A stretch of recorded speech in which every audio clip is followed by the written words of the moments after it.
اطبع كل اللي موجود على الويب سايت علشان تشوفوا بالظبط ازاي تدخلوا على الويب سايت وازاي توصلوا للخدمة دي. فهو الاسم بتاع الاورجانيزيشن دي او المجموعة بتاعت الناس سانت فيرينا. وسانت فيرينا موجودة على الويب سايت بتاع الإبراشية بتاعتنا. وازاي بندخل على الويب سايت؟ يعني هسيب لكم الورق ده عشان تشوفوه. بس اول ما بندخل على الدايسيس نفسها الإبراشية، ده اللي بنشوفه، دي الصورة اللي بتطلع. وبعد كده في الدايسيس او الإبراشية يعني في بروجرامز كتيرة، مجموعة كبيرة من الخدمات الإبراشية بتقدمها. لما كليك على البروجرام دوت بنطلع سانت فيرينا من هنا. سانت فيرينا موجودة علشان أي حد محتاج حاجة، أي حد بيدور على الشغل، لما بيلاقوا سكولرشيب للطلبة بيحطوها على الويب سايت، فممكن انت توصل لها برضو. محتاج محامي، عندك مشكلة ومحتاج حد محامي تاخد رأيه، او يعني ايه الورق اللي يتعمل، ايه المطلوب، ايه الحاجات، يعني كل المشاكل او الاسئلة اللي عندك ممكن قوي بتحط الطلب بتاعك. والطلب دوت ما حدش بيقراه غير الناس اللي هم موجودين وبيشتغلوا مع المجموعة دي، بياخدوا الطلب بتاعك بيوصلوه للإنسان اللي هيقدر يحل لك مشكلة. يعني لو عاوز محامي وانت في تكساس، بياخدوا الأسئلة بتاعتك ويوصلوك بالإيميل بتاعك أو التليفون بتاعك، ويوصلوا للمحامي ويدوروا على محامي في تكساس. لكن لو انت في فلوريدا بيدوروا على محامي في فلوريدا. يعني بيحاولوا يوصلوا الطلب بتاعك للي يقدر يحله ويكون في أقرب مكان انت فيه. كل اللي بنعمله أول ما بتبعت الطلب، والطلب عبارة عن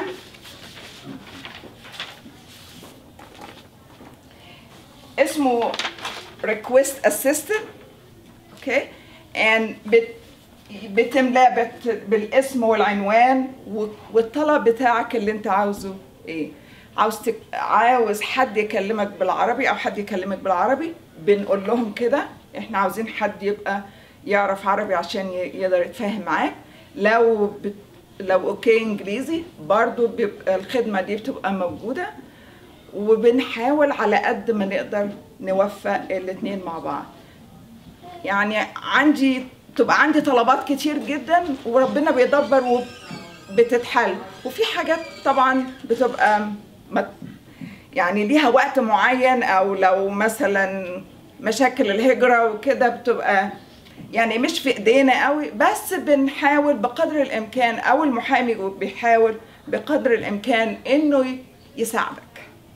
لو في طلبة جايين جداد وعاوزين يدخلوا مثلا هاي سكول او ميدل سكول ولا ايفن كوليدج، في ناس مخصوصة بتساعد في الحاجات دي. ايه اللي تفكر فيه، ايه اللي ممكن يعني ايه اللي يساعدك عشان يوصلك. في كمان سكولرشيب مخصوص للناس اللي جاية من مصر، بس دي في فلوريدا، لكن بيحاولوا يدوروا على نفس الجروب تبقى في تكساس او في هيوستن. منح مجانية يعني؟ منح مجانية للطلبة اللي هم لسه جايين من مصر وهيدخلوا الجامعات. يعني في خدمات كتير جدا سان فيرينا بتقدمها، بس كل اللي علينا ان احنا نحط الطلب دوا بكل المعلومات بتاعتنا، والكونسلتنت او الناس اللي هم مسؤولين يوصلوا طلبك لحد تاني بيعملوا كده. انا كتبت لكم الليبلز يعني بالويب سايت نفسه، والويب سايت بتاع الطلب نفسه. فيعني هسيب لكم الورقه دوت، ولو في اي حد محتاج حاجه بس روح شوف الانترنت ده الويب سايت واكتب الطلب بتاعك وربنا يدبر في الاخر. اوكي، في اي اسئله؟ الرد بيجي لنا خلال قد ايه تقريبا يعني؟ المفروض ان 3 ايام المفروض الرد بيبقى عندنا، يوصل بالايميل او بالتليفون. يعني كل اللي احنا بنعمله بناخد الطلب بتاعك بنوديه للي هيقدر يحله، بنختار مين اللي قريب. وفي ناس بتبقى مشغولة احيانا، في ناس بتبقى عندها وقت وبسرعة بيحلوا او بيردوا. فالمفروض سيدنا يعني قايل لنا 3 ايام بس. لو ما ردوش 3 ايام بنقدر نبعت ايميل تاني وتالت لغاية ما او نغير الانسان ده، يعني نشوف حد تاني يحل المشكله دي لو مش متوفر، او يعني احيانا الناس بتبقى فيكيشن او يعني على حسب ما هم متوفرين. لو في حد في ولايه ثانيه يقدر يتمتع بالخدمه دي؟ اي حد في سان فارينا بالذات، حتى مش بس محدوده على الابراشيه بتاعتنا، لا اي حد بيجي من اي حته وبيقدم الطلب ونقدر نحاول نساعده بنساعده يعني. اي اسئله؟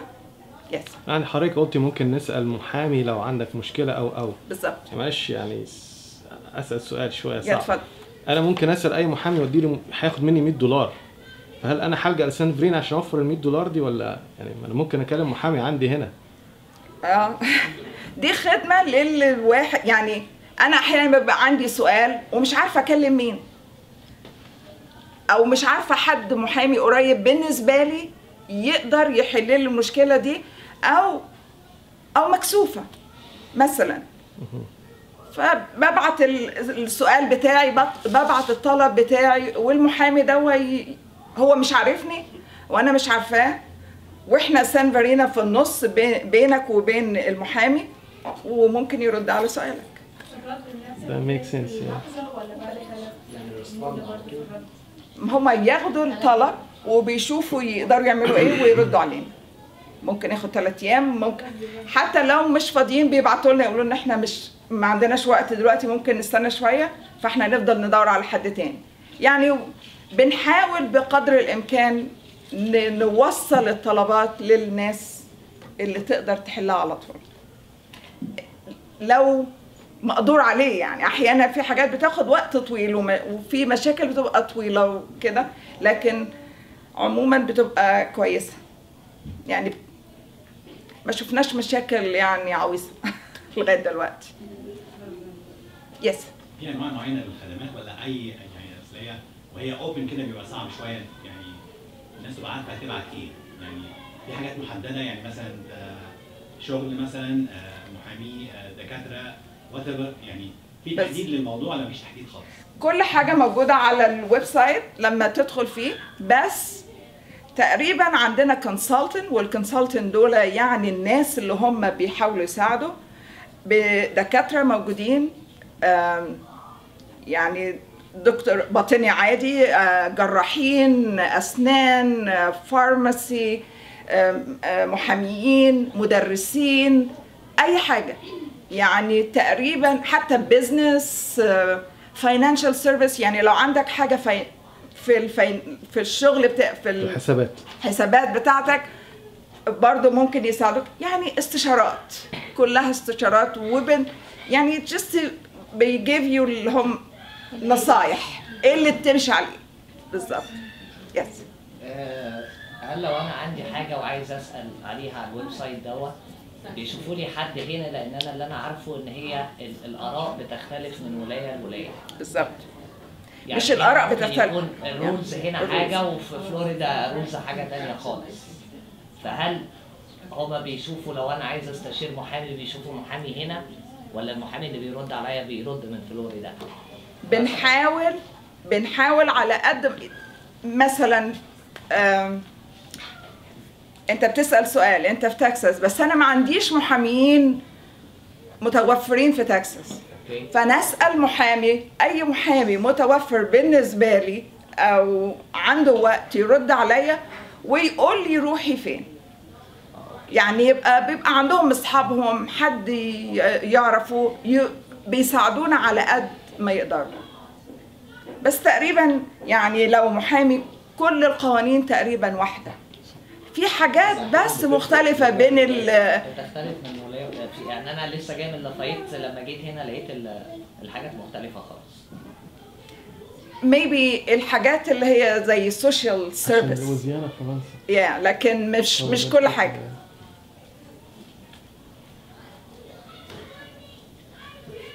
أي أسئلة؟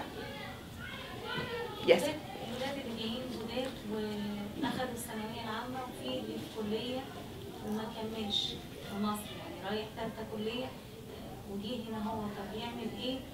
وايه اللي متوفر له دلوقتي ان هو يعني يدرس فيه حاليا؟ ايه هذا السؤال؟ هتبعتي كل حاجة أنت عاوزة تسألي عليها، وفي عندنا كتير مدرسين في جامعات، فممكن يقولوا لنا ايه اللي نقدر نعمله في الحالة دي. يعني دكاترة في جامعات كتير متوفرين معانا للخدمة، ممكن يساعدونا يقولوا، لأن في امتحانات يعني تقريبا بيعملوا امتحانات معينة وبيشوفوا قدرتهم ايه، وفي الكليات اللي هي بتبقى مثلا اللي هي 2 years اللي هم يعني سنتين بس، بتأهلهم بعد كده يروحوا للكليات التانية. بس أول ما تحط الطلب بتاعك، الدكاترة اللي في الجامعة بيبقوا عارفين إيه اللي نعمله بالظبط فيقولوا لنا. بس املي الطلب ويعني نقدر نوفقك بحد يكون حتى في تكساس قريب. اوكي.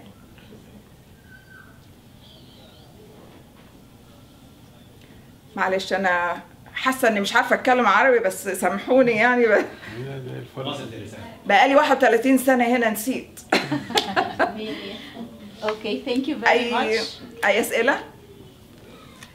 اوكي استاذ مراد استاذ مراد هيكلمنا عن شويه نصايح هنا في تكساس وفي 5 دقايق. ويعرف يتكلم. الموضوع باختصار، كلنا جايين عايزين نعمل كريدت في البلد، يعني يبقى عندنا كريدت كارت دوت. الكريدت كارت ده حلو وكويس ومفيد وكل حاجه، بس المشكله لو انت ما سمعتش الكريدت كارت، يعني ما عرفتش الكريدت كارت بتستعمله ازاي، تخش في متاهات. ايام ما جينا كان الكريدت كارت ميسيز يديك كريدت كارت، سيرز يديك كريدت كارت، اي محل من المحلات دي يديك كريدت كارت. لما البنوك لقت ان الكريدت كارد ده في فايده منه، فالميسز والحاجات دي بقى قلت شويه، فبتاخدي كريدت كارد من مين؟ بنك اوف امريكا، تشيس بانك، او تاخده من اي البنوك، يبقى معاك كريدت وارد. لما احنا جينا الاول كان يبقى حلو قوي معايا 10 كريدت كارد بنفتخر بيهم، انما كل ده اتلغى دلوقتي. لو معاك تشيس او 3 4 كروت البنك اللي انت بتتعامل معاه.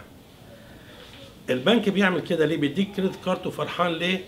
عشان انت رحت استعملت كريدت كارد، ممكن تستعمله في الجروسري ستور، ممكن تروح في اي محلات زي ميسز ولا سيرز ولا كده، ممكن تستعمله في اي مكان. كان الاول كل كريدت كارد دي حاجه معينه، الجاز غير الجروسري ستور غير المارشاندايز تروح تشتري، لا بقى كريدت واحد معاك اسهل واخف. تستعمل كريدت كارد في اي حته. اللي بيحصل ايه؟ رحت استعملته ب $100. التركه هنا بقى لو ما دفعتش ال $100 دول في الوقت المفروض تدفعها يبقى 118، ياخد 18% منك انترست. فلازم تبقى مفتح جدا جدا واخد بالك جدا جدا جدا امتى الديو ديت بتاع الكريدت كارد دوت. معايا؟ فاهمين انا قصدي ايه؟ فممكن تستعمله زي ما انت عايز، بس لازم تاخد بالك من ميعاد الدفعه بتاعت الكريدت كارد. ودي التركه اللي بيلعبها البنك. لو عديت يوم واحد بياخد 18%، فيرسز بقى لو انت عندك فلوس في البنك بيديك 0.50، يعني it's not even 1%. يعني شوف قد ايه البنك بياخد فلوس بكده، فلازم ناخد بالنا جدا جدا جدا جدا من الكريدت كارد. جات المعلومه؟ طبعا. دي حاجه عندكم وقت الواحد. اتفضل. بتأثر على السكور بتاع الكريدت كارد بتاعي ولا لا؟ طبعا طبعا. لما بتيجي بقى تشتري بيت، تشتري عربيه وكلام من ده، بيرجع للكريدت هيستوري بتاعك. ده اتاخرت في الميعاد دوت، والفلوس دي ما دفعتش اون تايم، وده وده وده وده. يبقى في صعوبه ان انت تاخد لون من البنك عشان تشتري عربيه، تشتري بيت، تشتري حاجه، في صعوبه. يبقى فيري ديفيكالت بقى بعد كده. وبعدين ممكن البنك ياخدك بدل ما يديك 4% على البيت يديك 20%، يديك 15%، يديك 5%. يعني بيتيك ادفانتج اوف ذس. البلد دي كلها مبنيه على الفلوس. يعني ما كنتش بفتح لفلوسك قوي تروح في شوربه. وده اللي بيحصل. احنا كمصريين واعيين في الحاجات دي، واخدين بالنا من الحاجات ديت. تلاقي الغلابه الاجانب اهل البلد، تلاقيه انا كنت بشتغل في الحسابات، وكان عندي كنت بشتغل بعمل مرتبات. تلاقي المدير العام اللي انا كان مرتبه اضعف مني 3 مرات. يعني لو كنت مثلا بعمل 10,000 وهو بيعمل 50,000، يجي لي على المكتب مستني الشيك بتاعه عشان ياخده يصرفه ويجيبوا كاش ويصرفه. فعايشين من يوم ليوم. احنا غير كده. احنا بنحط فلوس في السيفن، بنحط هنا عشان المستقبل. ما تعرفيش بيحصل ايه. دي حاجه. جت الفكره بتاعت الكريدت كارد. حاجه تانية، بنيجي هنا بنتأمرك، عايزين نبقوا زي الامريكان. الست تقف جنب الراجل يبقى واقف لطع، والست كاتبه شيك وتدفع. الست تروح الكريدت كارد وتدفع بكريدت كارد، والراجل واقف جنب منها لا حياه لمن تنادي، ولا عنده فكره بيحصل ايه. ليه؟ احنا جايين من عندنا من مصر، كان بابا وماما وفلوسنا مع بعض. هنا بقى الست عايزه تبين ان هي بقى ايه، معاها فلوس، والراجل عايز يعمل فلوس. تقسيم الراجل ومراته كل واحد حسابه ده غلط، وبيحصل منه مشاكل في المستقبل. يعني شفنا يمكن 100 حاله في البلد هنا، الراجل منفصل على مراته عشان الماديات. معاكم الموضوع ده؟ فاهمين انا قصدي بتكلم على ايه؟ كل حاجه بتشتريها لبيتك انت ومراتك، انت ومراتك. تجيب عربيه، تجيب بيت، تحط اسمك واسم مراتك على كل حاجه. مش كل واحد يمشي بحسابه، كل واحد يمشي لحاله، لا. كل حاجه دي بقى كونسيستنت في حياتنا كمصريين، وعشنا في مصر مصريين، في امريكا مصريين، وهنموت مصريين. هنعمل ايه؟ مش هنتغير.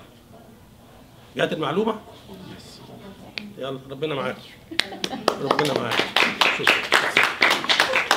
ثانك يو مراد. ودلوقتي مس ماري هتكلمنا على ازاي ان احنا نقدم للمدارس، وايه الاوراق المطلوبه لينا، ونظام التعليم هنا في الهاي سكول اند ميدل سكول. اوكي؟ يس. And Bahir is going to translate for us. Okay, I have handouts, if they want handouts. Yes, please. So, there you go. There's about 40 copies. 40 copies? Okay. Yeah, so you can keep whatever is left. Can I distribute them now? or- Absolutely, please, because I'm going to talk through them. Okay, thanks. Good evening. I'm very pleased to be with you, to visit with you tonight, to talk to you about this wonderful school district that you decided to live in. أنا مبسوطة أوي إني أبقى موجودة هنا علشان أتكلم معاكم على الحتة اللي أنتوا عايشين فيها وإزاي تقدموا على المدارس. So I'll let you do that. Okay.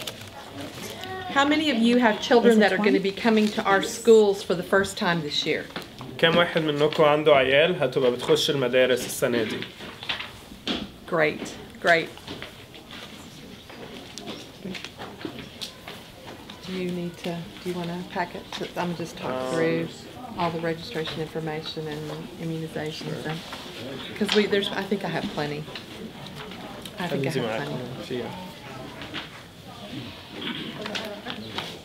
في تاني. It's the paper clip is one of everything. Oh, you're welcome. No problem. في زيادة لو. And you're welcome to keep the rest, just in case people. Are you Miranda? Yes, I'm You Miranda. emailed me. Yes. Thank you for that. Was helpful. That's Yes, good. the list. It's not too long. Oh no, it was wonderful. Liana? It was Okay. wonderful.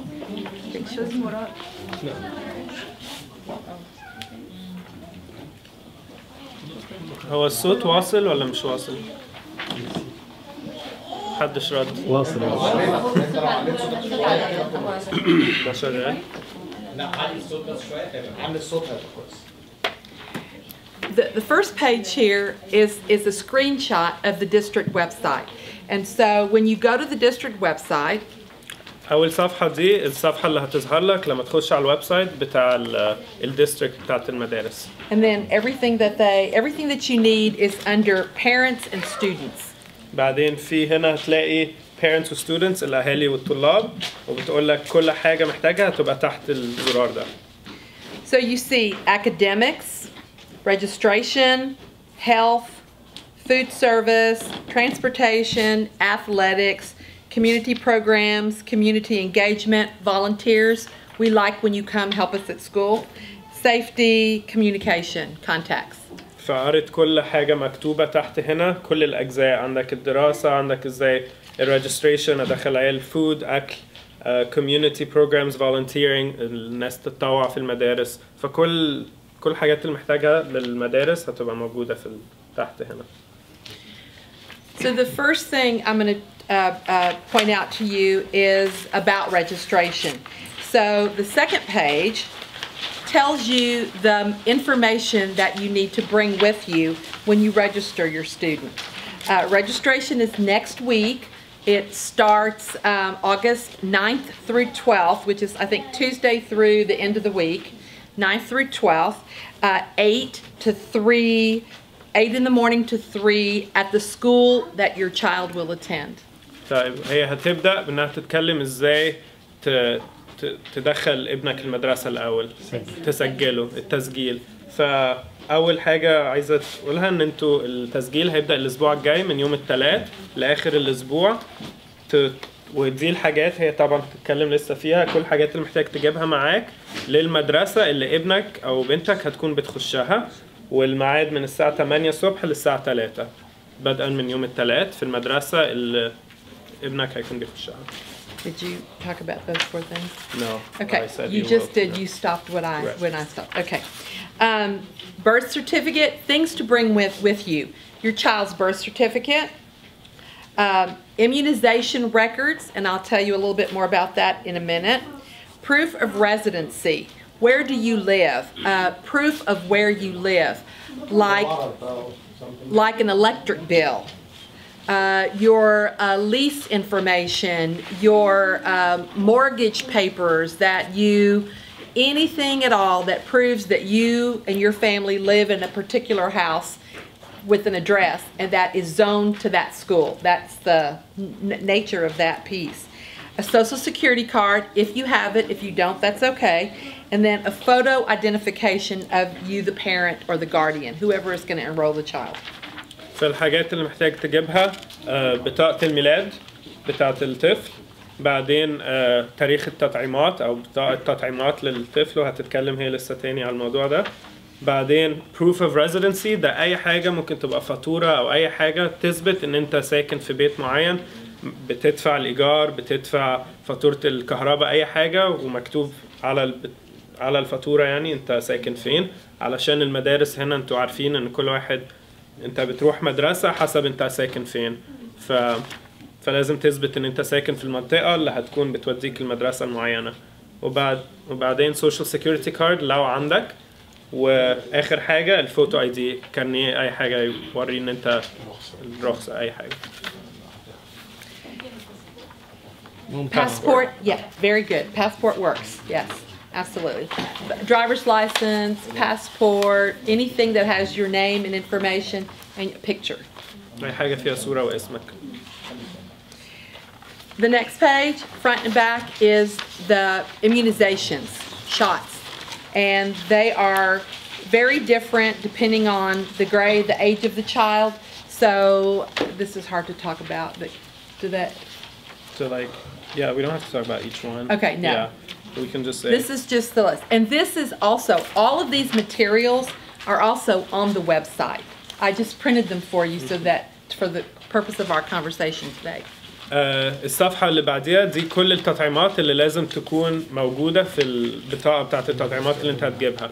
فهي مش هتشرح كل واحدة لأنها مش دكتورة بس عايزة بس تقول لكم كلكم إن كل الكلام المكتوب هنا ده على الويب سايت هي اللي طبعت الكلام ده وحطيته علشان بس تكونوا انتوا شايفينه وهي بتتكلم دلوقتي لكن اي وقت في حاجه عايزين اسئله او كده ممكن تخش على الويب سايت، كل الكلام ده موجود هناك. بس اهم حاجه في الصفحه دي ان دي الحاجات التطعيمات اللي الطفل لازم يكون مطعمها قبل ما يقدر يسجل في المدرسه. This is all of the papers for registration, this packet. I printed it for you. And I have 40 copies here, so if there's extras, you should certainly take them to friends or family or anybody else that might need it. It is important, and it will expedite or quicken the process for you if you fill the papers out before you come to the school. الباكيتة دي هي طبعتها ومدبسها لكم، دي اللي انت محتاج تملاها علشان تسجل طفلك للمدرسة. بتقول لو انت عملتها قبل ما تيجي قبل ما تروح المدرسة هيسهل الموضوع ويسرع الموضوع قوي لو عرفت انك تكون مليتها قبل ما تروح الاسبوع الجاي. Let me say one more thing about the registration next week. The schools open at 8 and close at 3, and it's on a first come, first served basis. And as you might imagine, lots of people. So filling out the paperwork in advance makes it go faster for you. The other thing is that please don't walk in at 3 o'clock, because at 3 o'clock they take whoever is there and then they kind of stop, so that our staff usually stays. Whoever there at 3 o'clock they take care of, but they have to go home to their families too, so you come back the next morning. It's best if you come early and have the papers already filled out. It makes it go quicker for you. If for some reason you cannot come next week during those dates, do not be fearful. You can come the first day of school. It may take a little bit longer, but that's acceptable also. كانت عايزة تقول إن زي ما قلنا التسجيل هيبدأ الأسبوع الجاي من يوم الثلاث الساعة 8 الصبح للساعة 3. بتقول إن بيبقى فيه إقبال عالي قوي، ناس كتيرة بتيجي، فأحسن إنك تيجي بدري وتكون مالي دي بدل ما تروح وتبدأ تملاها وإنت هناك. وبتقول يا ريت يعني رجاء ما حدش يجي الساعة 3 علشان ده بيصعب الأمر عليهم، بيبقى فيه ناس كتيرة قوي وهم عايزين يساعدوا الناس كلها، ففي ناس من اللي بيشتغلوا بيضطروا يقعدوا للساعة 4 و5 علشان يكملوا، فلو تقدروا تيجوا بدري يبقى أحسن. حاجة تانية بتقولها إنه لو انتوا ما تقدروش تروحوا الأسبوع الجاي، عندكم مواعيد تانية وما فيش حد يقدر يروح من الساعة 8 للساعة 3 الأسبوع الجاي، ممكن تروح أول يوم الدراسة. When's the first day? A school? August 22nd. فيوم 22 أغسطس ممكن تروح، لكن طبعا ساعتها انت هتكون يعني بتأخر الموضوع شوية عليك، لكن بتقول ممكن برضو تسجل ابنك أول يوم مدرسة. You can also choose to do your registration online. So this packet is how you would do it online, on the computer, on the internet, so that the paperwork would already be there ready for the staff to look at. You still have to see the registrar, the school nurse, the counselor, and other school personnel to finalize your application, but it does make it go faster. And if you follow this, it shows you step by step what you're going to do and how you would work through it online. So again, I printed it for you so that if you choose to do it online, you can just sit at the computer and follow the handout as you do it on the computer screen. It'll help you move through it faster. هي طبعت كمان باكيتة تانية، فعندك زي ما قلنا ممكن انك تملى دي الباكيتة الأولى تملاها باليد، أو ممكن كمان تعملها على الإنترنت على طول، ودي بتشرح خطوة بخطوة ازاي تسجل ابنك أو بنتك على الإنترنت. لكن برضو لو عملتها على الإنترنت لازم لسه هتروح المدرسة ولازم تتقابل مع الممرضة وتتقابل مع كذا حاجة تانية، فما هواش يعني مش معنى انك تعملها اونلاين يعني معناها انك ما ينفع مش هتروح المدرسة، لسه لازم هتروح، بس هتسهل الموضوع عليك. بتقول بتسرع الموضوع، بدل ما تديهم المسجلة باليد لما تعملها اونلاين هم اول ما تروح هيكونوا عندهم كل المعلومات بتاعتك اوريدي متسجلة على السيستم، فدي بتشرح الخطوات. If you're if you're enrolling a child that is in elementary school, kindergarten through grade 5, if you have a report card, if they're not like K or United States, please bring it with you. It helps for the staff to know what grade level the kids were in before. In middle school, that's also important. In high school, it's very, very important that you bring any kind of documentation of what your student has already studied in the high school that they came from. That's very important. We do have, if you're a high school person, high school student, and we have you would need to call over to the Instructional Support Center on Jones Road and make an appointment with our international, with our counselor that does international transcripts. She is familiar with transcripts, with high school coursework from schools overseas out of the United States, and we translate those credits so that your student gets the maximum I'm missing equivalency, yes. And we want to make sure, the reason we don't do that in an individual school, oh, it's too much. Sorry. Your dad stopped me. Go right ahead. Thank you, sir. I'm fast talker. طيب كانت بتقول ان المهم قوي ان انتوا لما تروحوا الميعاد الاسبوع الجاي تجيبوا معاكم اي ورق يثبت ايه اللي درسه طفلك في المدارس في مصر. يعني اي ريبورت كارد، يعني نتائج، اي شهاده شهاده تثبت انه تقرير، بالظبط هي تقرير نمر درس ايه وكده.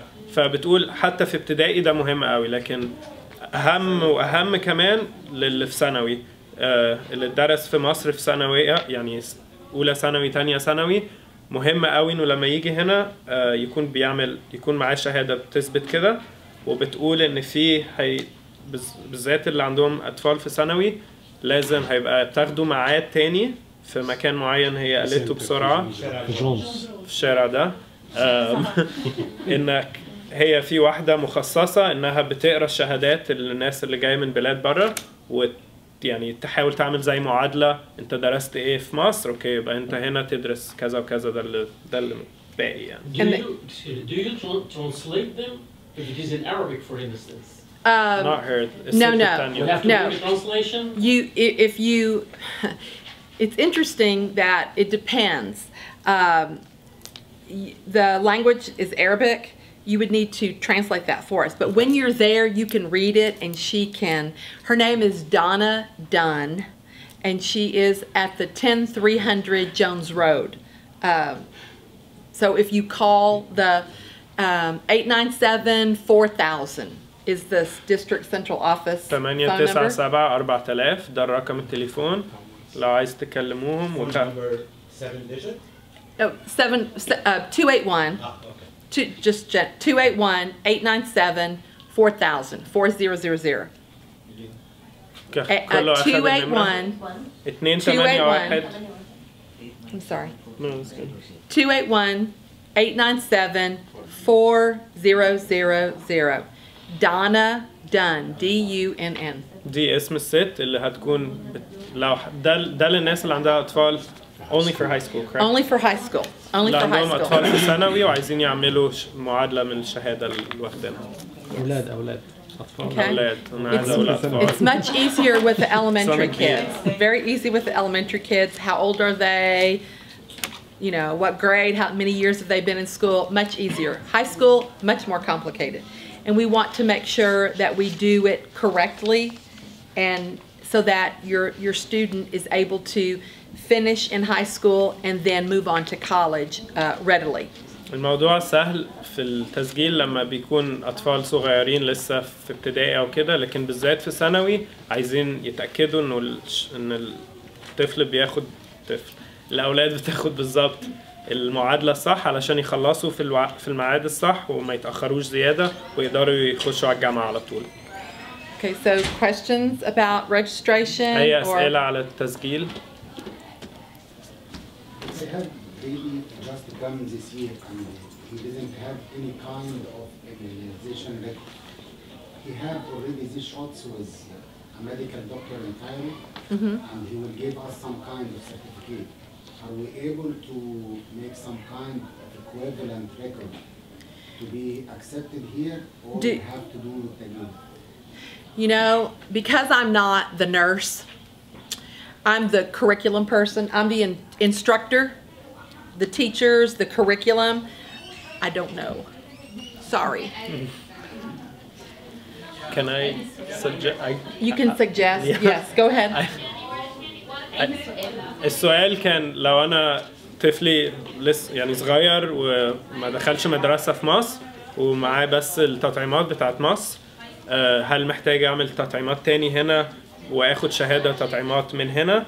وهي قالت أنا مش ممرضة فمعرفش الإجابة، لكن أنا حاسس إن الشهادة هتشتغل من هناك على هنا، مش هتضطر تعمل لها واحدة تاني. I think anything that they have that shows immunizations they should bring. أي حاجة تثبت إنه مطعم وفي تطعيمات الصح اللي هي مكتوبة هنا يبقى خلاص.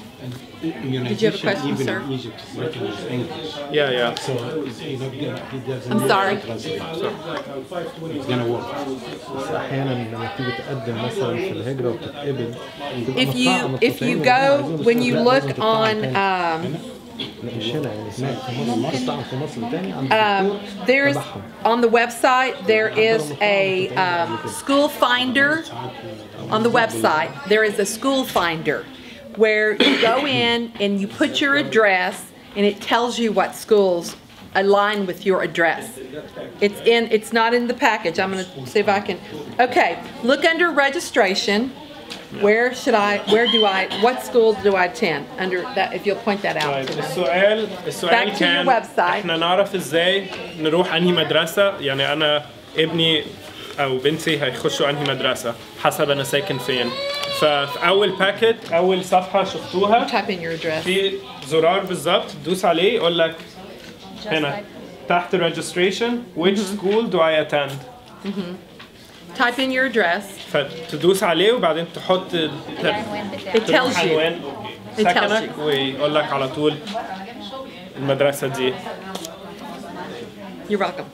Any other questions about registration? أي أسئلة؟ The grade for the schools that might see other schools close by to me more good. I cannot able to change that. So Part of public school is that they're neighborhood schools. So you have to attend where your student is zoned. We do have an option for you to apply for a transfer to another school. But because of the size of the school, the capacity, how many students can go to school there safely, some schools are open to take transfers and others are not. So our general philosophy is that you have to attend the school that goes where your neighborhood goes to school. But go ahead, and then I'll say the but. السؤال كان لو أنا المدرسة اللي أنا ابني المفروض يخشها مش عجباني، مش عاجبني الرانكينج يعني المستوى بتاعها، ينفع ممكن أوديه مدرسة تانية جنبي أو حتة تانية؟ فهي قالت يعني علشان احنا ده سيستم حكومي، انت المفروض بتروح المدرسة اللي انت في المكان اللي انت ساكن فيه، المدرسة اللي انت المفروض ابنك يخشها. لكن بتقول ان في ساعات مدارس بتعمل اوبشن انك تعمل ترانسفير، يعني ياخدوا طلبة مش من الناس اللي المفروض عايشة في الحتة بتاعتها. وكانت هتقول حاجة تاني. My but all of the schools all of the teachers at all of the schools have the same training, the same staff development, professional development. Also, the curriculum is the same. What the students study, the tests they take, it's the central office staff creates that material, the curriculum, and every school is required to use that same curriculum.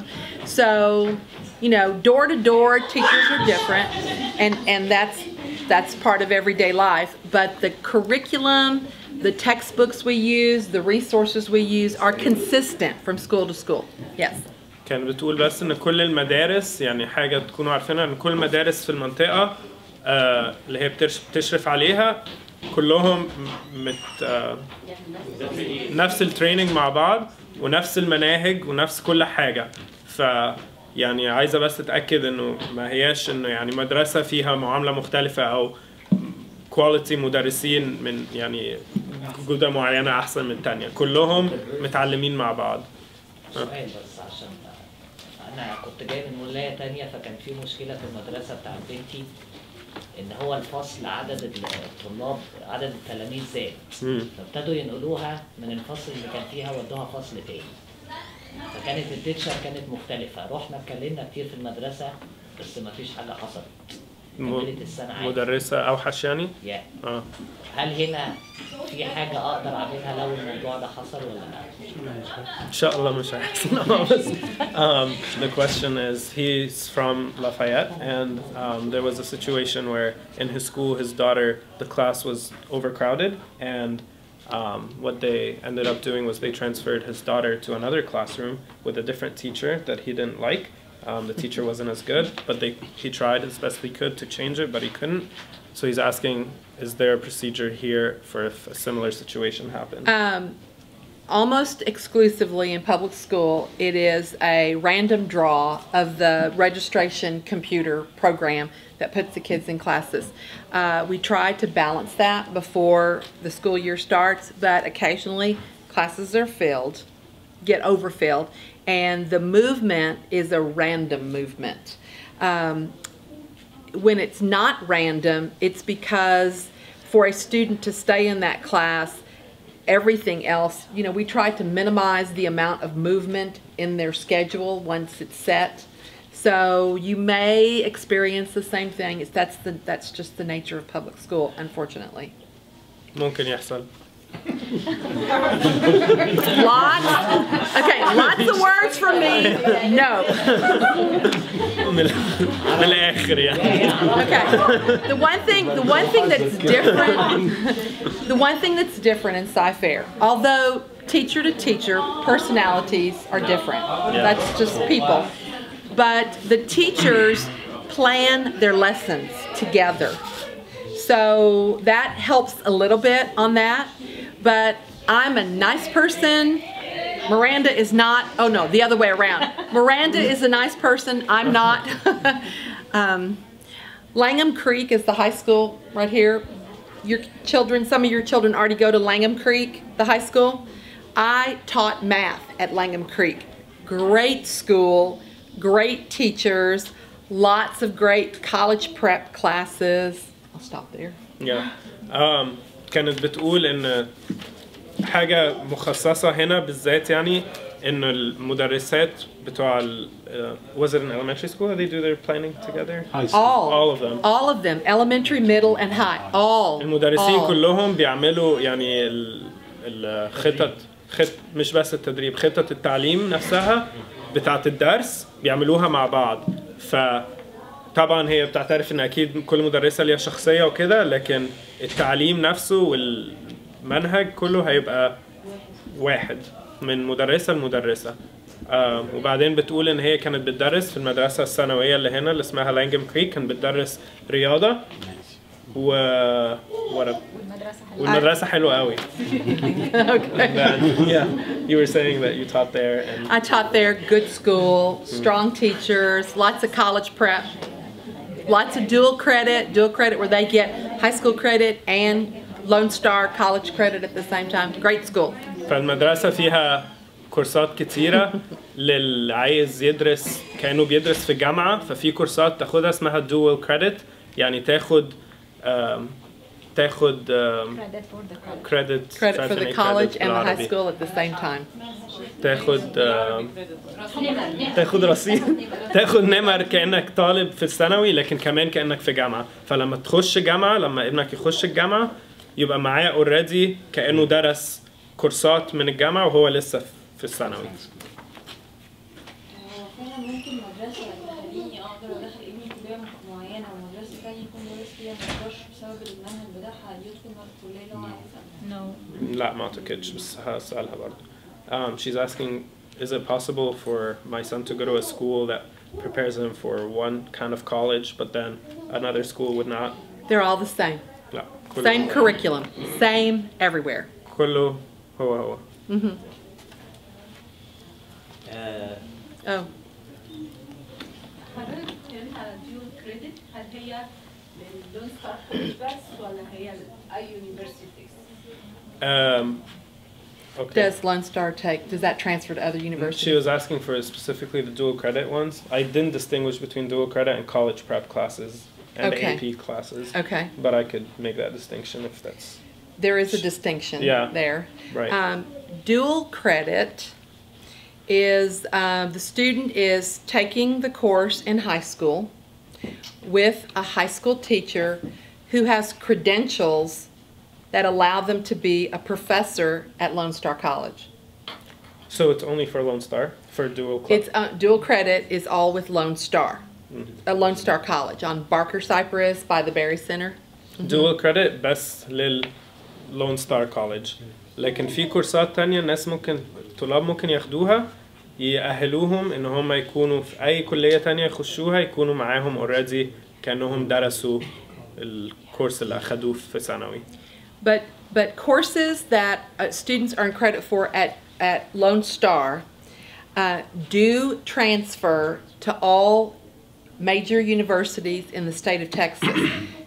University of Texas, Texas A&M, not necessarily the private schools, Rice, Baylor, but all of the state schools accept the credits from Lone Star because they're a state junior college, community college, so all of the state schools accept those credits. There's matching that has happened. فبتقول ان بعد لما واحد يخش لون ستار الكورسات اللي بتاخدها في لون ستار دي كمان بتتقبل للجامعات التانية اللي في تكساس، الجامعات الحكومية زي University of Texas, University Texas A&M, Texas Tech, كل Sam Houston, University of Houston. كل الجامعات الحكومية بتقبل الكورسات بتاعت لون ستار.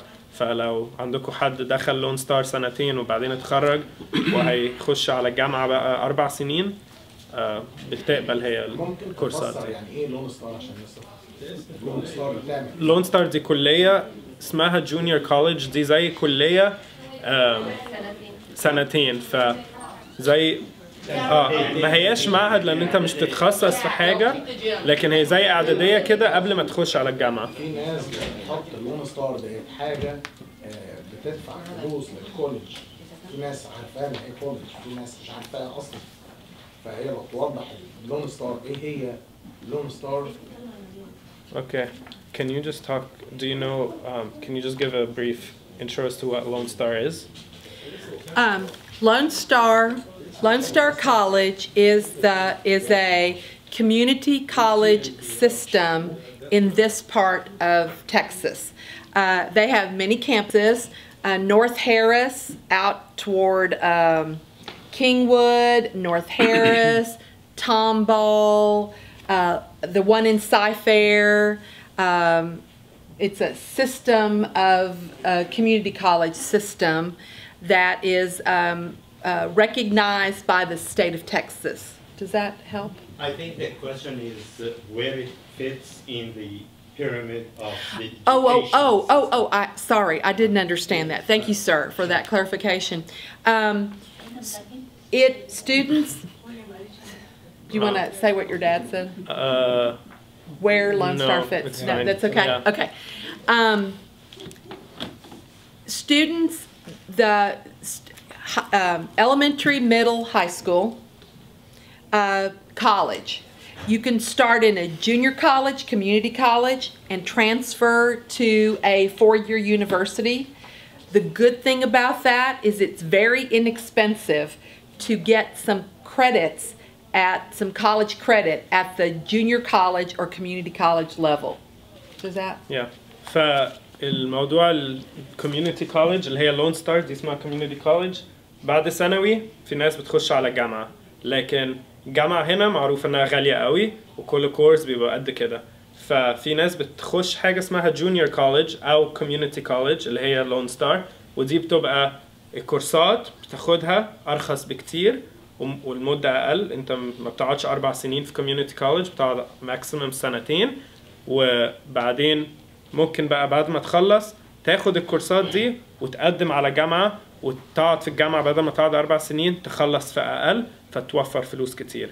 فناس كتيره بتعمل الموضوع ده، بتخش جونيور كولج او كوميونتي كولج اللي هي لون ستار هنا، وبعدين يقوموا واخدين الكريدتس اللي درسوها ويقدموا على كل جامعة تانية ويتخرجوا بعدين. And your ultimate degree comes from the Texas A&M University of Texas. But my own son, for example, my son is a lawyer now. He went to Cy-Fair schools. He took some dual credit courses in high school. He went to Texas A&M.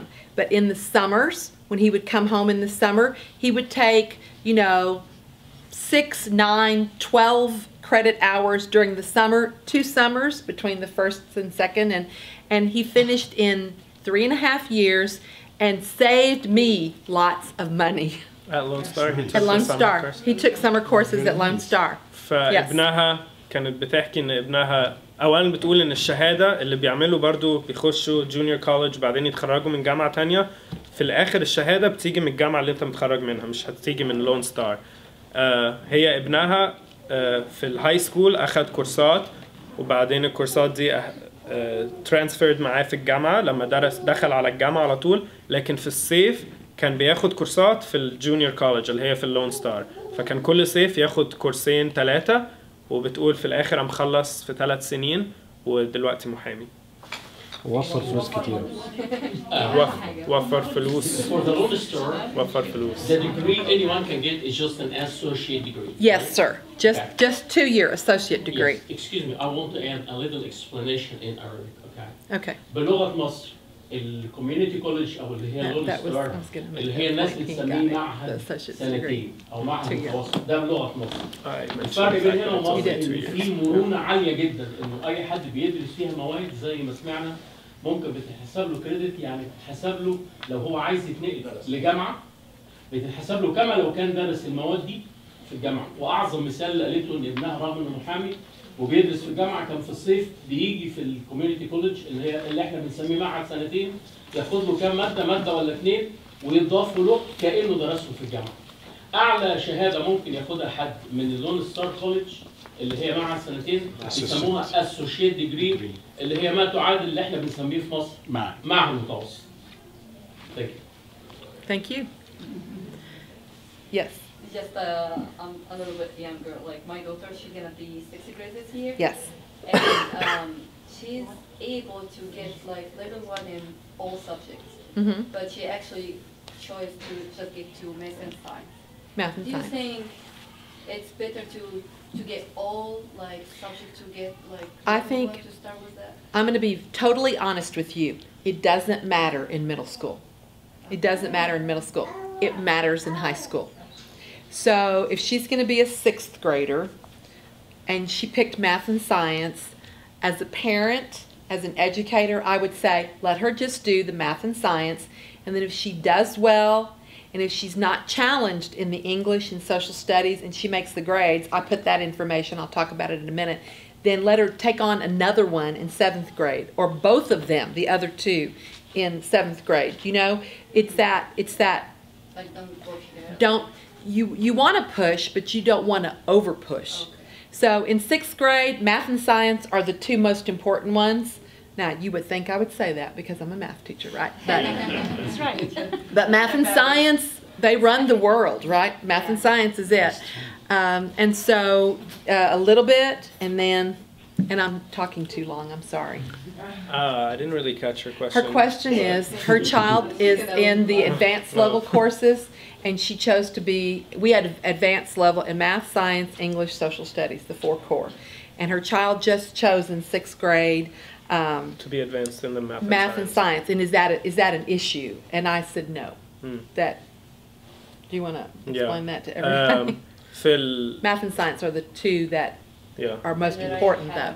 في الإعدادية أو middle school يعني في عندهم الكورسات متقسمة levels، وبنت حضرتك أخذت الليفل العالي في الماث والساينس بس، والسؤال كان هل مهم ان انا احطها في الليفل الاعلى في كل المواد ولا بس المادتين دول كفايه، وهي بتقول ان الحقيقه الموضوع ده يعني مش مهم قوي في المرحله الاعداديه، هي في ثانويه هي اللي فعلا الكلام ده مهم.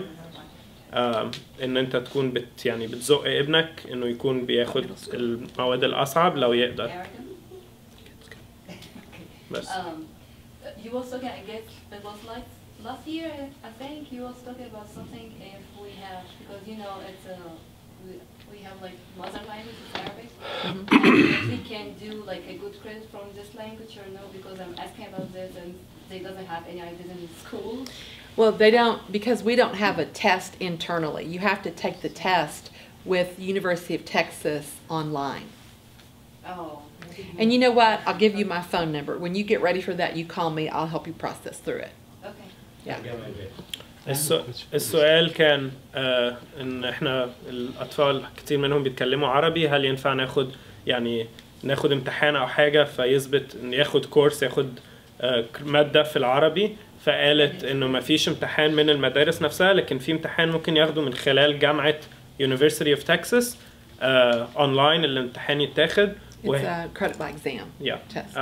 ولما تاخد الامتحان وتعديه تاخد المادة يعني. هي السنة اللي فاتت قالت انه لو هم يقدروا ياخدوا الامتحان ده فدول بيوفروا second language ممكن ياخدوها، فلما ياخدوا language يبقوا اعتبروا خدوا 3 لغات، فده بيديهم اكتر كريدت زيادة. ما هي بتقول ممكن تعمل كده، بس the credit counts for high school. High school, yes. Yeah. But it doesn't, if the middle school credits, it depends on the particular class, but foreign language, first 2 years, credits earned in middle school get transcripted, but they don't calculate in the GPA. Right. فأهم انك لو هيعملوا كده يبقى احسن يتعمل في ثانوي علشان تاخد المادة كأنك في ثانوي. تتحسب لك ثانوي، لما تتحسب في اعدادي مش هتتحسب لك في GPA بتاعك. It's gonna be extra language. It's not like the right? Say that again. It's gonna be. If they take the Arabic as a language, it's just like an extra language. But if you take a credit by exam in Arabic for Arabic 1 and 2, and you're not required to take more. The high school diploma only requires 2 years of foreign language. But if you get Arabic credit on your transcript and then you want to take Spanish or French or Latin, or that's just all the better.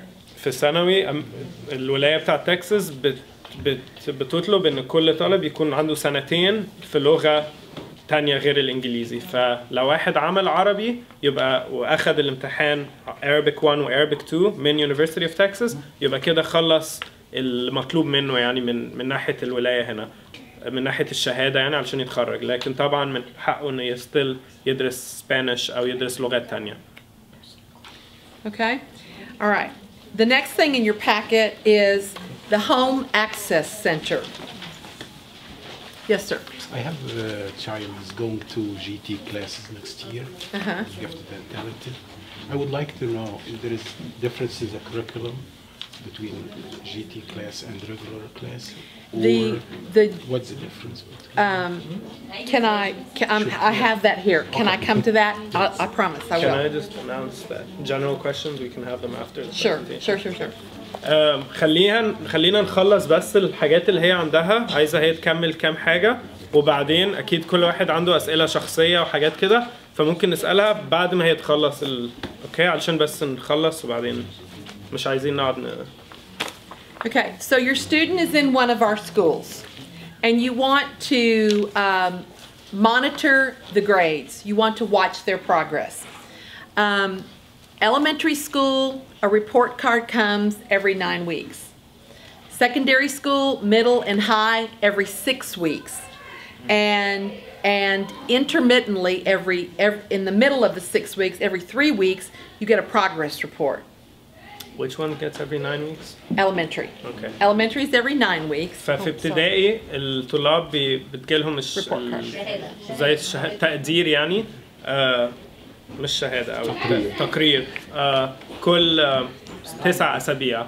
كل 9 أسابيع بيتجيلهم، لكن في اعدادي وثانوي بتيجي كل 6 اسابيع، وبعدين كل 3 اسابيع بيجي حاجه زي اسمها progress report، فبيبقى زي تقرير انت عامل ايه. يعني التقرير النهائي بيبقى في 6 weeks، لكن في النص بيجي لك تقرير يقول لك انت دلوقتي. In elementary school, progress reports also, but 4.5 weeks or so, then halfway through the 9 weeks for في ابتدائي elementary. برضو بيجي اللي هو بيوريك التطوير يعني كل 4 أسابيع ونص في النص. And in elementary school, in around the middle of October, I think this year it's October 10th, we have Teacher Parent Conference Day, and all elementary parents and teachers, they set up meeting times, and you get to converse individually, just you with the teacher about your child one-on-one.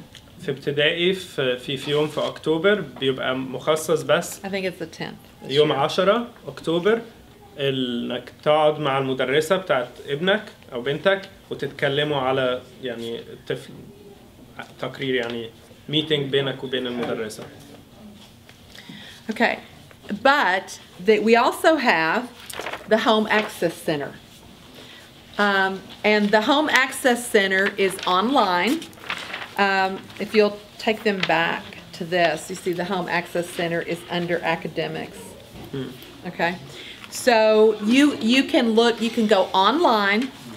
You have to have a username and password, but you can look at your child's grades in all the classes that they take every day, once a week, twice a week, whatever your frequency pleases you. في كمان عندك ممكن على الانترنت تعرف على طول ابنك كل يوم لو عايز يعني كل يوم تخش تشوف ابنك تقريره عامل ايه في النمر. في الصفحة الأولى اللي هي أول حاجة شفناها، أول زرار هنا تحت academics اللي هو Home Access Center، لازم هتعمل زي account تسجل اسمك يعني وكده كولي الأمر، وبعدين grades, attendance, classes, all these things here are there. You can see. So on the second page, on the back, you see all the things you can look at: grades, attendance, etc. And I printed the form for you that you fill out to get access, the login, the password. And if you'll just tell them that they have to send this, it to the school. yeah, and then this about how much time it takes for it to get. like يعني شرط انك علشان تقدر تكون بتشوف نمر ابنك ومش بس النمر، بيوريك كمان الاتندنس، فيعني الحضور والكلاسز الكورسات اللي بياخدها يعني.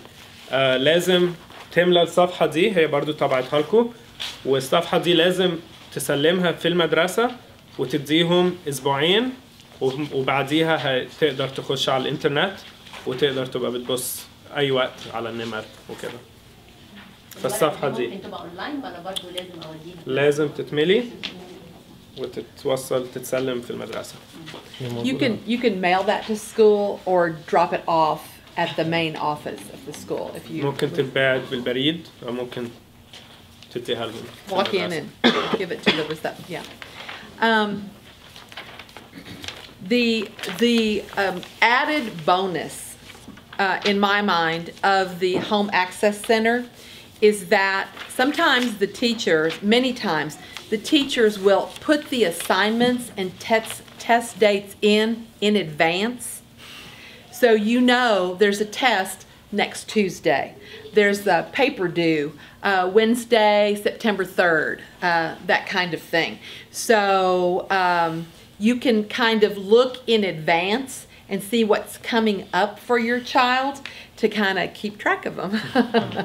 فالأهالي اللي عايزة تتابع قوي يعني ممكن الحاجة الحلوة في الويب سايت إنه المدرسين بيحطوا يعني مثلا في امتحان جاي بعد أسبوعين يكتبوها على الويب سايت، في بروجكت لازم يتسلم اليوم الأربعاء الجاي كده، فكله بيبقى مكتوب، فتقدر تخش وتعرف اوكي في امتحان جاي بعد اسبوعين، بدأت تذاكر ولا مش بتذاكر كده يعني. العيال تبقى مبسوطة بقى. بس قوي. The other thing, the next thing that's in here is this you see here, it says curriculum, okay? So you have here a course description book, middle school, a course description book, high school. Everything you want to know about anything about middle school and high school. Credits, what counts, what doesn't count, all the courses we offer, and those books are online. ففي الصفحة This one. مش عارف راحت فين عندي You want بس it here. الصفحة فيها لينك الام اس يعني ميدل سكول والاتش اس هاي سكول، ودي عبارة عن كتاب يعني لما تفتحه هتبقى PDF كبيرة قوي وفيها شرح لكل كورس متوفر في المدرسة في الهاي سكول، وبتشرح بتقول لك كل حاجة محتاج تعرفها على بالظبط اللي في الكورس. فأي سؤال عندك على المدرسة يعني إيه اللي بيدرسوه يعني هيبقى مكتوب في اللينك ده. And then if you look, if more information there, you see elementary school and all the different subjects, secondary curriculum and all the different subjects, so you can see what is studied in each course at each grade level. In the elementary, for example, in the mathematics and the science sections, sometimes there's videos that show a parent how to help a student with the homework, because you know we don't do math in school now the way we learned math. You know, new math, right? So sometimes the teachers teach it a little differently, talk about it differently. The children come home, no, that's not what my teacher said when mom and dad try to help, that kind of thing. So there's videos there that you can watch that show you or explain to you how the teacher presented the information to the students. So this is valuable information too in these areas here. بالذات للطلاب اللي في ابتدائي في لما تدوس فمثلا بيشرح لك زي ما قلت كل كورس لما تدوس عليه بيشرح لك بالظبط فيه ايه، فبتقول بيدرسوا ايه وبيدرسوه ازاي. ففي بتقول لك تحت حبة من الكورسات في فيديوهات للأهالي تشرح ازاي تعلم ابنك الدرس ده او ازاي تكون بتساعده في الواجب ده كده. فبتقول ده مهم لان دلوقتي يعني الاطفال بيتعلموا المواد اللي احنا اتعلمناها او اللي انتوا اتعلمتوها بطريقه مختلفه، فلو عايز يعني تكون بتتجدد في التعليم اداء التعليم. Okay. All right. Next, textbooks. Many of our textbooks now in math, science, and social studies are not hard textbooks. They're digital textbooks online. So this next information shows you how you can access, how your student can get to their textbooks online at home. فكتب الدراسة بقى كتير منهم دلوقتي في مواد كتيرة بالذات الماث والساينس ما بقوش كتب يعني ورق، بقت كتب اونلاين. فالطالب يخش على طول على الانترنت ويطلع الكتاب من الكمبيوتر. فالباكت دي بتشرح بالظبط الخطوات خطوة بخطوة ازاي تخش وتخش يعني تطلع كل كتاب. Once the student when school starts and the student logs on and at school, the computer connects the student with their schedule of classes, and the system knows which book goes with the class that's in the student schedule: biology, pre-calculus, algebra 2, geometry, physics, American history. And once the student logs on, the computer, the logon knows who the student is and what classes they're taking, so when they go into the textbook environment, all of those books are all right there together. So it's not like they have to log on and search and math here and social studies here and science there. It knows once the student connects at school, then when they connect after that first time, the computer recognizes the courses that they're in, and the system, not the computer, the system recognizes the courses that they're in, and all of their books are right there together under one umbrella login. فالطلاب في أول أيام الدراسة هيبقى في المدرسة بيسجلوهم من خلال البتاع دي. Got it? Okay. فاللي عايزة تقوله إن الطالب بعد أول مرة بيسجل السيستم يعني في تنسيق كده على طول يحصل بين الطالب والكورسات اللي بياخدها، فلما يخش خلاص بعد أول مرة بتبقى كل الكورسات موجودة والكتب اللي محتاجها موجودة، فمش محتاج يكون بيخش يحاول يدور على ايه الكتب اللي أنا محتاج أجيبها وكده، هو بيبقى في السيستم على طول موجود. Question? No? Okay. The other thing, I think Miranda said, what are high school credits? This is high school credits. I'm not going to talk a lot about it. It's pretty explanatory. Okay? دي الصفحة دي كل الكورسات اللي محتاج ياخدها عشان يتخرج بشهادة ثانوي. يتخرج من high school يعني. And then like they also do endorsements. So your math science students would do STEM, and this is coursework that's built into this. They just pick up. Is that like a certificate? It's almost like it's almost like a major in college. Yeah. It's an endorsement that is on their transcript when they graduate, and they can do multiples. They can do more than one. Oh yes, you could do. A lot of our students do STEM and arts and humanities because they take a lot of language, or they take band. Theater, those kinds of things. فالصفحة الأولى دي بتقول لك كل الكورسات اللي محتاج ياخدها، الصفحة الثانية السيستم بتاع الدراسة هنا بتاع المدارس هنا في بيعملوا حاجة اسمها endorsements زي like a college major. زي مش عايز أقول شهادة كأنه واحد تخصص زي تخصص بالظبط. ففي الترانسكريبت الشهادة الأخيرة اللي بيتخرج بيها بيحطوا عليها تخصص في كذا، فدول الخمسة اللي ممكن يتخصص فيهم، لكن هي بتقول ان انت طلاب كتيرة بيتخصصوا في اكتر من واحدة، فناس اللي مثلا عملوا ماث وساينس يبقوا بياخدوا ستيم وممكن ياخدوا كمان معاها arts and humanities لان درسوا عملوا باند او عملوا اوركسترا او حاجة كده، فيقدروا ياخدوا اتنين او فمش لازم يتخصص في واحدة بس. لكن دي مش حاجة يعني مش حاجة separate، مش حاجة فردية عن أو لوحدها عن الصفحة الأولى. دي تحتوي الصفحة الأولى تحتوي دول، فاللي هيتخرج من ثانوي ويعمل كل ده اوتوماتيكلي هيكون بياخد واحدة من دي، لكن لو عايز يكون بياخد أكتر من واحدة لازم يبص تحتيها ويشوف إيه الكورسات اللي محتاج ياخدها. Okay, the last two handouts are how to do advanced classes. The gifted is called Horizons, and they're let me see how I'm going to explain this. The gifted is the gifted students is testing and identification, and they are there is a standalone class in one subject area, like in middle school it's social studies, in high school it's English and some social studies, where there's only Horizon students. In math or science, the Horizon students, the gifted students, are clustered, co-mixed in a class with the high achievers.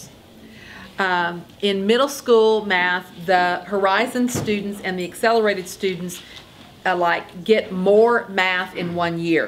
6th graders do 6th grade math and half of 7th grade. You need me to stop, yeah, right? Okay. You lost me. I'm sorry, I lost you. Okay, gifted students, our gifted program is called Horizons. That's across all years. K-12. Okay. Our gifted program is called Horizons. Okay, ففي الطلاب اللي عايزين يكونوا يعني موهوبين او الشاطرين اللي عايزين يدرسوا اكتر او كده بيخشوا بروجرام اسمه Horizons او الجيفتد بروجرام. فكل مدرسة في امريكا دايما بيبقى فيها يعني الماث في كذا ليفل للي عايز يدرس اكتر كده، فمن ابتدائي لغاية ثانوي في program اسمه Horizons وهي هتشرح بقى. Tell me again. So I stopped at You stopped where I Horizons. stopped. يخلص المنهج بتاع سنة 6 يخلص منهج 6 ونص بعديها يبدأ 8th grade وهو لسه في 7th grade. بعدين في 8th grade قبل ما يبدأ high school يكون بدأ already أخد حبة جبر فيكون يعني بدأ المادة بتاعت math في high school وهو لسه في إعدادي. Does that? Yes. Yes. Thank you. Yes. Is that different? I know this is elementary, but I mean, sorry, middle. For the elementary, there is the GT class, right? They're the elementaries do it differently. They enrich and extend, and it's inside of the regular classroom. It's not a separate class. And there's a one-day test. And There's if you want your child to be tested for Horizons, new students get tested in September. First-time new students with us, the GT, the gifted testing is in September. You want me to stop there? Okay. السؤال كان فاحنا المثل اللي بصينا عليه كان مثل واحد سنة 6 بياخدوا في الرياضة. فالسؤال كان طب في ابتدائي ما هواش اللي بيبقوا في البروجرام بتاع هورايزنز مش بيبقى كلاس لوحده فمش بيحطوا في كلاس مختلف عن باقي الطلاب بيبقى في نفس الكلاس لكن بتقول بيعمل لهم زي زي تدريس خاص معين ليهم من جوه الكلاس نفسه فمش بيحط في كلاس تاني وفي امتحان بيتعمل في سبتمبر لكل الطلاب الجداد علشان ده امتحان يوم واحد علشان لو تشوف هل انت مؤهل انك تبقى في البروجرام ده هورايزنز ولا لا موهوب ولا لا يعني. Students that have been with us are not brand new students. We test annually for existing students and that's in January. كل سنة بيعملوا الامتحان ده للناس اللي مش جديدة في يناير فلو في واحد يعني لو الأطفال بقوا في المدرسة بقالهم كذا سنة في يناير لو عايزين يشوفوا لو هل هم يقدروا يخشوا في البروجرام الأعلى ده بيمتحنوا في يناير. And these two last pages talk about entry, exit for advanced courses in middle school and high school. That's what these are. What does exit mean? You don't make the grade, so we don't want kids to fail in advanced courses, so they get moved out. Oh, okay. Does that make sense? فالصفحتين الأخرانيين دول بيتكلموا على بس هياخدوا الكورسات اللي هي الأعلى دي إزاي تقدر تخشها وإزاي exit يعني إزاي هتسيبها لو الواحد لأن لازم يكون عندك نمر معينة وما بتنزلش أقل منها لأن لو نزلت أقل منها بيطلعوك من الفصل. إيه؟ فعلشان كده بتقول لك في exit يعني في هو لو سقط بيبقى بره عليه فعلشان ما يسقطش عشان ما يخلوش يسقط بيطلعوه بره الكلاس ده علشان ما يتعرضش طبعا يفطر بس هو مش بس الليفل بتاع السقطان لان السقطان الواحد يسقط ده بيبقى اقل من 70 عاده لكن هنا اقل من 74 بيطلعوك بره الفصل فمش بيستنوا لغايه لما تسقط وبعدين بيطلعوك.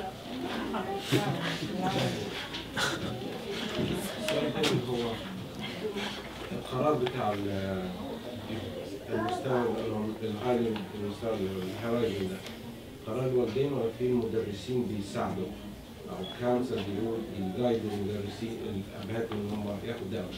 Is the decision to enroll a student in a higher level or in the K levels is that a decision only sole responsibility of the parents or are there counselors or teachers have input in that decision?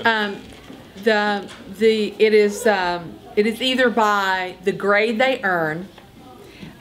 Teacher cannot say the teacher cannot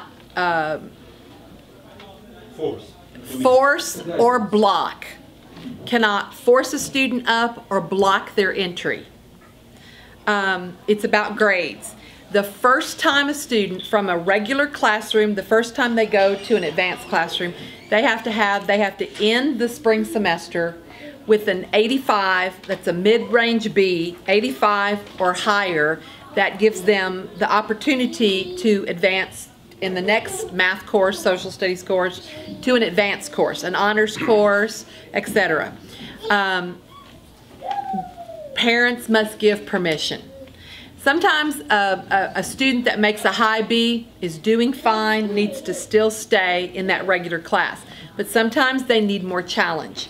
And that's where you, the parent, know your child better than we do. We know how they behave in the classroom. You know what they're made of. So you decide, push up, stay where you are. But it requires a grade. You have to have an 85 or higher to enter. And that's what's on those pages. أهم حاجة النمرة نمرته إيه؟ فلو هو في كلاس الريجولر ونمرته عالية يبقى ده يؤهله إن هو يقدر يخش الليفل الأعلى. لكن اللي هي بتقوله إن فالنمرة دي لازم تبقى على الأقل 85.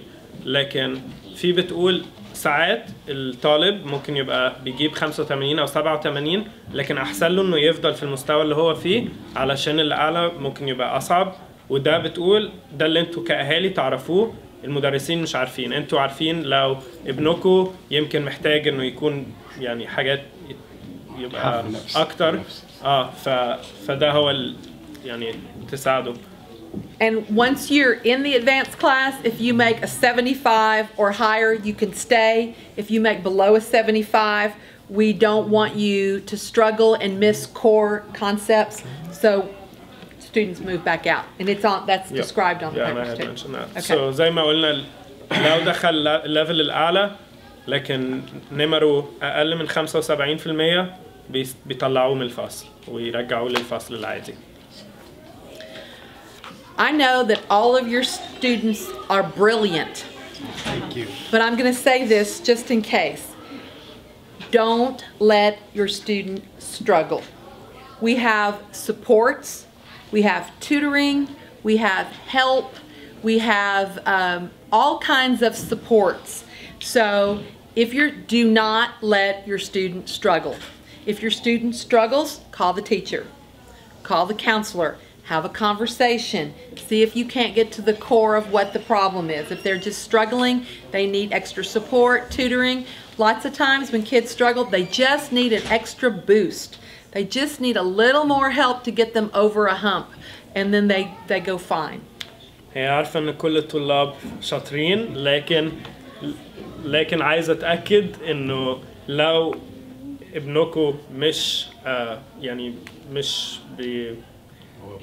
بيعاني هي دي الكلمة بيعاني في الدراسة مش عايزاكم تكونوا لوحدكم يعني تتولوا الموضوع لوحدكم. بتقول إن في programs في المدرسة في tutoring زي دروس خصوصية كده من المدرسة أو مجموعات ساعات بيعملوا له خصوصية بس ما أعرفش إذا وبتقول يعني ممكن تكلم المدرسة ممكن تكلم الكونسلر بتاع المدرسة. بتقول ساعات كتيرة الطفل كل محتاجه بس يعني مساعدة في موضوع معين وبعدين هيقدر يعدي يعني وما يعنيش تاني بس. And sometimes even when they're in advanced level classes, they just hit a spot that's a little bit harder. Tutoring, see the teacher, get over the hump, stay with it. بتقول ساعات حتى في الفصول الصعبة بيبقى بس في جزء معين الطفل ممكن أو الطالب ممكن يعاني فيه فبتقول ساعتها برضو روحوا للمجموعات روحوا للمدرسة كملوا يعني ما تستسلموش بسهولة يعني. The other thing that I want to make sure you understand is that when your students are not in school, make them read. Make them read. And not just stories, autobiographies, history, help me. Non-fiction. Non-fiction. Not made up stories, but other stuff. Autobiographies are absolutely great. And this is the reason. When you read, when someone, an adult, especially a child, a student, reads a lot of different things, especially nonfiction, their vocabulary increases, their understanding of how the language works together from different authors' perspectives. Good readers become better writers. Writers become better readers. So write, journal. Yeah. When they text, no crazy words. All spelling out. فبتقول مهم قوي ان لما ما تكونوش في السنه الدراسيه ان الطالب يكون لسه كاهالي بتشدوه ان هو يكون يقرا حاجات كتيره. فبتقول مش بس انه يقرا قصص لكن انه يكون بيقرا كتب تاريخ، كتب بايوغرافيه، قصص حياه ناس، history. كل الكتب دي بتقول بتساعد الطلاب ان هم يكونوا بيتعلموا طبعا كلمات جديده، لكن كمان اهم انه يشوف ازاي كاتبين مختلفين بيشكلوا كلمات بطرق معينه ويكونوا جمل ومنها يقدروا يكونوا بيكتبوا احسن. فبتقول اللي يعرف يقرا كتير هيكتب احسن، واللي بيكتب احسن يقدر يقرا احسن. Okay. Unplug it. Unplug it. Sorry. Go out on the porch, sweat a little bit, read. Run around the backyard, exercise, reading, all good. How you make the child love you? Is there any I think ideas? How do you make the child like to read? ازاي احبب ابني في القراءة؟ I think that our elementary teachers, our teachers would tell you, you have to start them reading in a subject area that they're interested in. If they like skateboards, let them start by reading a good skateboard magazine. And then you get them to start to read something that they like. Let them read about Pokemon. Oh, this is I hate it too. I hate it too. Yeah. But let them start reading about that. And then find a book that, you know, relates to that and then branch them over into other things. Go to the library during the summer. If you can have an iPad and download books, anything. When my children were younger, they're grown-ups now. One is a teacher, one's a lawyer. But I just said, TV off, computer off, phone aside, 30 minutes, read. And you're going to tell me what you did. You're going to tell me the story. Tell me what you read. And I'm going to, you know, and then I scan and ask questions. Sometimes I used to read the same book they were reading. And then you talk to them about it. Yeah. You just say, hey, what about that? Right. And then you have a conversation, driving to school, driving to the grocery store. Hey, I read chapter 3. Did you finish chapter 3? I'm talking too much, I know. And you're No, you're good. السؤال 10 Once you get me دقايق. started, I could go. السؤال من 5 دقايق كان ازاي احبب ابني في القراءة، في القراية. reading. Does that help? لكن الإجابة بتقول إن أو أحسن حاجة إنك تبدأ تخليه يقرأ حاجات هو بيحبها اوريدي، وبعدين منها تبدأ تفرع في حاجات تانية وتخليه يبدأ يقرأ في حاجات تانية. فبتقول مع عيالها دلوقتي أو مش دلوقتي يعني من زمان لأن هم كبروا دلوقتي، كانت بتقفل التلفزيون، تقفل الإنترنت، تقفل كل حاجة وتقول لهم نص ساعة اقرأ وبعدين لازم يرجعوا لها ويعني يدوا لها تقرير قروا ايه وهي تسألهم. Yes. Well, I was going to say, I cook dinner, you sit there, read me what you're reading. Read me chapter 2. Read to mom, you know, read to dad. وانا بطبخ اخليه هو يقعد جنبي ويقرأ بصوت عالي فأكون بسمع. I think we have an issue of most of us we cannot read in English. Oh. So we read in Arabic. Yes. So follow up with our kids. Something like that. I see. Yes. It's not gonna work. I see. So what do you suggest in this case? Honestly, I would then, if you don't read the language, I would try to learn myself. The other thing is, I would have them sit and read to me. Because even if they're not, even if you understand the language verbally, I mean, you listening, you hear. So have them read to you. And just while you're cooking dinner. The most important thing, I think, is all the electronics off. away from the video games, away from the TV, no Pokemon. Put your phone away, turn it off. Read before bed, read while you're eating dinner, read while you're driving in the car. Just make them read. I mean, it's punishment at first, but then they become lovers. They like it.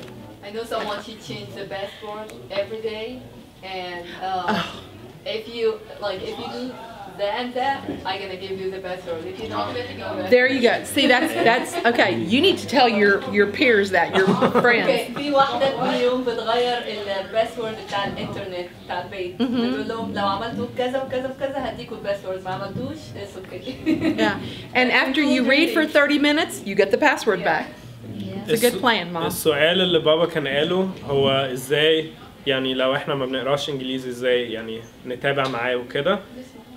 فهي جاوبت قالت اولا يعني انا اقترح ان انتوا تبداوا تتعلموا القرايه في الانجليزي علشان تقدروا تتابعوا، وده ممكن حتى يحصل ان انتوا تخلوه هو يكون بيقرا لكم، فحتى السماعي هيكون يعني بيساعد في الانجليزي. وبعدين نسيت قالت ايه. قالت اهم حاجه هي عايشه في عالم يعني ان العيال هتسمع، بس انك تكونوا بتقفلوا كل التكنولوجيا يعني وتخليهم يركزوا في القرايه. كل التكنولوجيا يعني الكمبيوتر والتليفون. Off, unplug. Which age that I can apply this rule? You know, I really think kindergarten. Yeah. You know what? Oh, forever, all the way. Oh, read all the time. Oh, yes. Yeah. You can tell a guy in high school, no internet, no phone. No way. An American guy, yes. I did with mine. This is and I will tell you, my own children. They're grown now, 30 and 23. My children. But when they were in school. On Friday, they would come home and we would go to the Home Access Center and check grades to determine what they were going to get to do over the weekend. فهي مع عيالها كان يوم الجمعة لما يرجعوا من المدرسة يخشوا على الويب سايت الهوم اكسس سنتر اللي هو بتاع النمر، تقعد معاهم تطلع النمر وحسب النمر اللي تطلع ده يحدد هيعملوا ايه في الويكند. I was a mean mom. كانت ناشفة شوية.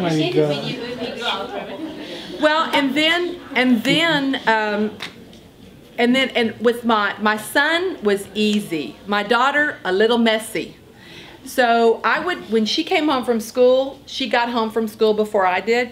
I said, log on, find your grades. I'm not going to do it. You log on, you show me your grades. When I walk in the back door, come on, Mom, let's look at my grades so I can go to Susie's house. فكانت بتخلي بنتها هي علشان بنتها كانت بترجع البيت قبليها تخليها هي اللي تكون بتخش على الانترنت وتطلع النمر لوحدها وتكون جاهزة لها يعني علشان لما هي تخش البيت تقول لها على طول. Susie's house was fun. Yeah. And if the grades weren't there, if an assignment was missing, we didn't see Susie over the weekend. Well, you know what? You be the parent. You be the parent. You make the decision. انتوا اللي تقرروا، انتوا الاهالي. القرار في ايديكم انتوا.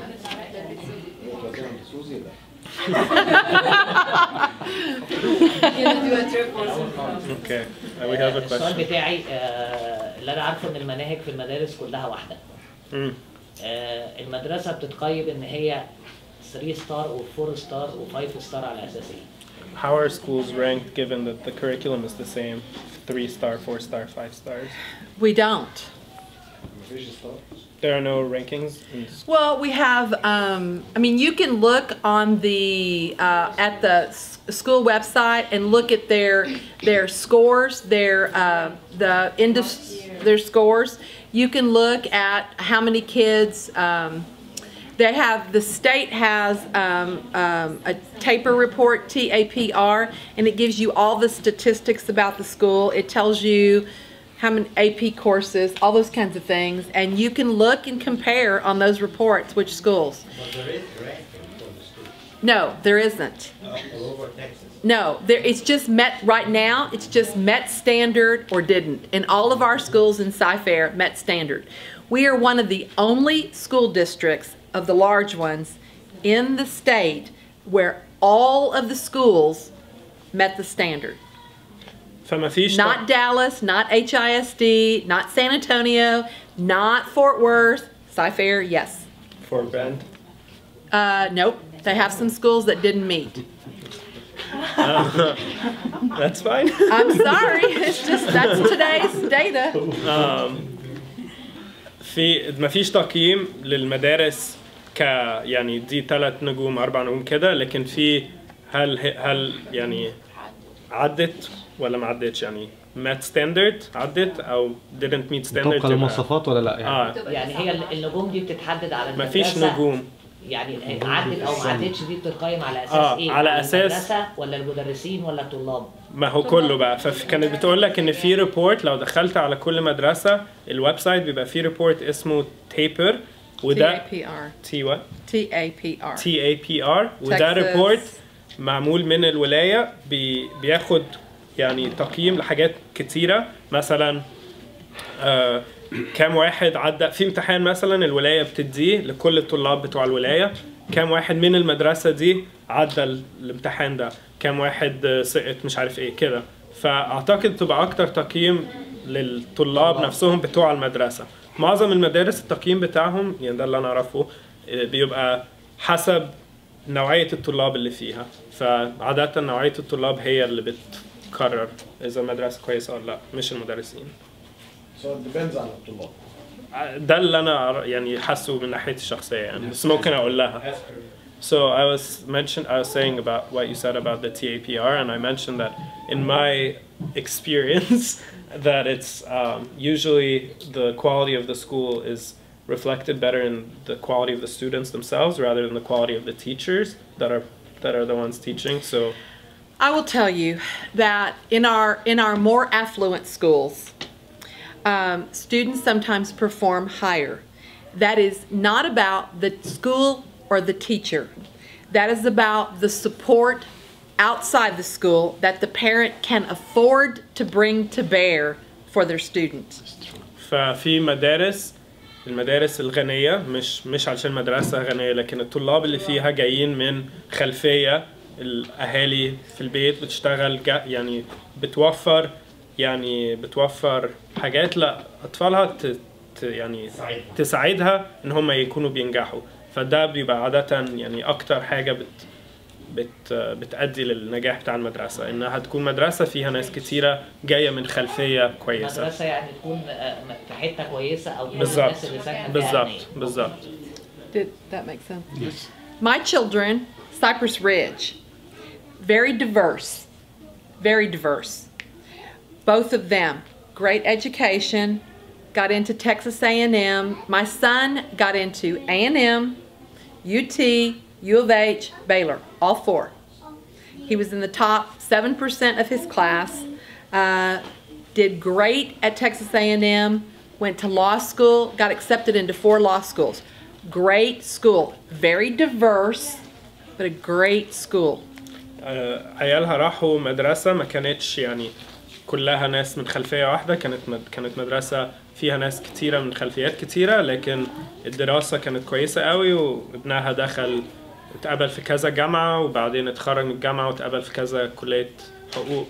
فيعني اللي عايزة تقوله يعني ما هياش انها بترجع على الطالب والخلفية الاهل بيعملوا ايه مع الطالب. And no special treatment because he was my son. No special treatment. No. مش واسطة يعني ولا حاجة.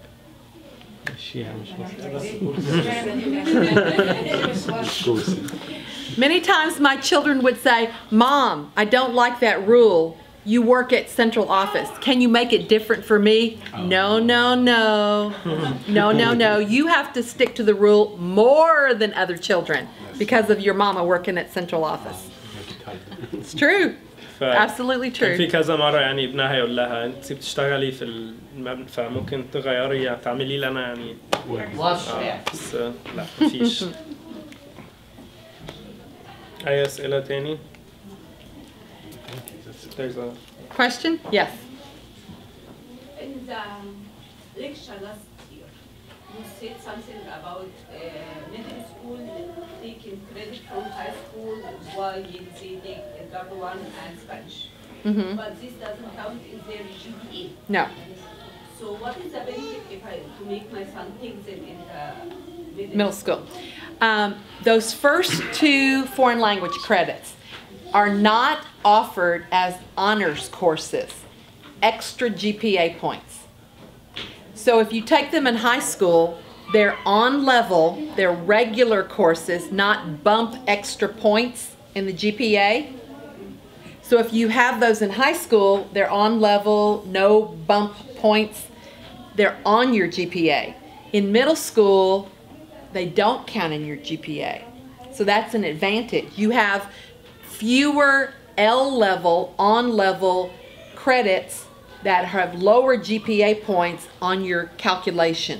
What courses? Does that? Yeah. Spanish. Spanish. The first 2 years of any foreign language. Spanish 1 and 2, French 1 and 2. So that's interesting that in Cypher, if you took them in middle school, they won't don't count in your GPA. But they're on level. So there's no bonus points for the GPA. Yeah, so can you... الفايدة اللي هي كانت بتقوله انه في الهاي سكول هنا في الواحد لو اخد من الكورسات العالية او الكورسات الليفل الاعلى، مش قلنا ان كل كورس معظم الكورسات فيها ليفلز، لما بتاخد الليفل الاعلى وبتجيب النمرة الاعلى ده بتحسب لك احسن في التقييم الاخير اللي هو الجي بي اي. انتوا عارفين ايه الجي بي اي؟ اللي هو زي الجريد بوينت افريج، اللي هو رقم من 0 ل 4 بيقول الطالب يعني زي ما تقول بتقيمه مقارنة بباقي الطلاب. فاللي يجيب اللي عنده 4.0 يعني جاب كله A's، عمره ما جاب حاجة أقل من A مثلا. فاللي بتقوله من ناحية اللي كنت بتسألي عليه إنه في ناس عايزة تعلي من GPA بأكتر طريقة، أعلى رقم. فاللي عايز يجيب أعلى رقم أحسن له إنه يكون بياخد كورسات دايما من الأعلى، ويكون طبعا يعني المفروض انه يكون بيجيب اعلى ارقام، اعلى نتائج. Confusing. Okay. طبعا ما خلصتش. It's really that's the GPA is so. I know. I was about to explain it, but I don't know if I should. It's hard to explain. Okay, bottom line, 2 credits in middle school. Better for their calculation and rank. I mean only if they. Oh, if they're able. Well, if they're able to, even when they go to in high school, to be getting like top marks, right, in their honors. Yes, but well, that's true. It assumes that they're getting. It assumes that they're an all honors. academically able student, and that they're going to take honors and not get A's and yes. Yeah. Yes. So that's a lot of assumptions. Yeah, but it is. But parents start to play the game in middle school. Is that? I hope.